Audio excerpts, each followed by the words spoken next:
Oke, selanjutnya teman-teman kita akan membahas tentang namanya ada vocabulary question atau disebutnya pertanyaan untuk sebuah kosakata. Nah, intinya seperti itu.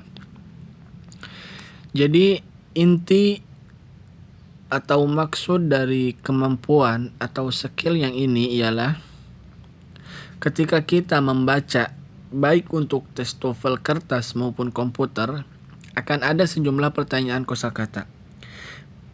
Pada tes berbasis kertas ini, pertanyaan kosakata selalu berupa soal pilihan ganda.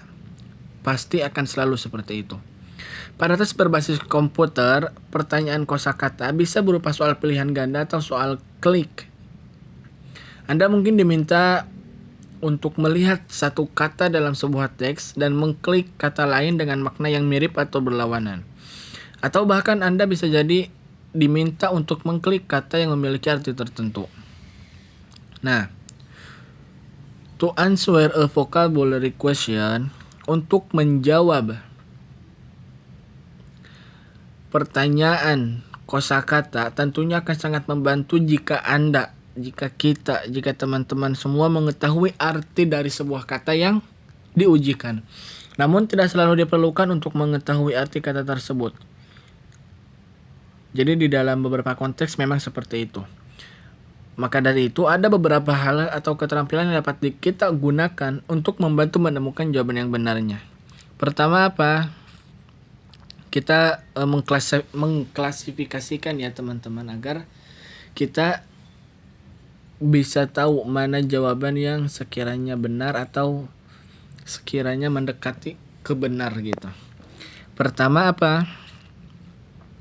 Finding definition from structural clue. Jadi apa? Menemukan definisi dari petunjuk yang struktural. Kemudian yang kedua apa? Menentukan arti dari bagian kata. Determining meanings from word parts. Kemudian yang terakhir apa?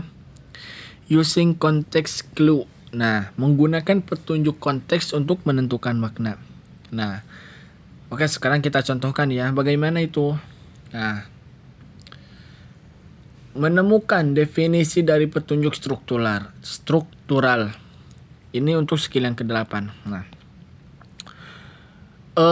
ketika kita diminta untuk menentukan arti sebuah kata di dalam bagian membaca, baik untuk tes TOEFL kertas maupun komputer, ada beberapa kemungkinan. Pertama, teks tersebut memberikan informasi tentang arti kata tersebut. Itu yang pertama. Atau yang kedua, ada petunjuk struktural yang memberitahu kita bahwa definisi sebuah kata itu disertakan di dalam teks. Nah, contohnya apa? Nah, sekarang kita menuju ke contohnya ya. Nah, example from the paper TOEFL test. Nah, di sini ada teksnya ya. Satu paragraf. Di sini membahas tentang salah satu aliran pemikiran psikologi terkemuka pada abad ke-20 adalah behaviorism, yaitu kepercayaan bahwa peran psikolog adalah mempelajari behavior atau perilaku yang observable. Observable itu kan dapat diamati, daripada pemikiran sadar atau tidak sadar yang tidak dapat diamati. Nah, oke lah, kita beresin dulu ya bacanya ya, biar kita tahu soalnya. Mungkin pendukung behaviorism yang paling terkenal adalah B.F. Skinner, yang terkenal karena penelitiannya tentang bagaimana penguatan positif dan negatif mempengaruhi perilaku. Dia menyimpulkan bahwa penguatan positif seperti pujian, makanan, dan uang itu lebih efektif dalam mendorong perilaku baik daripada penguatan negatif atau hukuman. Oke, itu untuk teksnya ya teman-teman. Nah, untuk pertanyaannya, the question: in behaviorism, in line 2, a physiologist is concerned with. Nah, di dalam behaviorism di baris kedua itu, seorang psikolog berkaitan dengan, nah, A, pola pemikiran sadar, B, pola pemikiran tidak sadar, C, tindakan yang tidak dapat diamati, dan D, tindakan yang tidak dapat diamati. Nah, jawaban yang benarnya adalah C, yaitu tindakan yang dapat diamati. Nah, jadi begitu ya teman-teman. Untuk mengetahuinya itu, jadi kita bisa mengklasifikasikan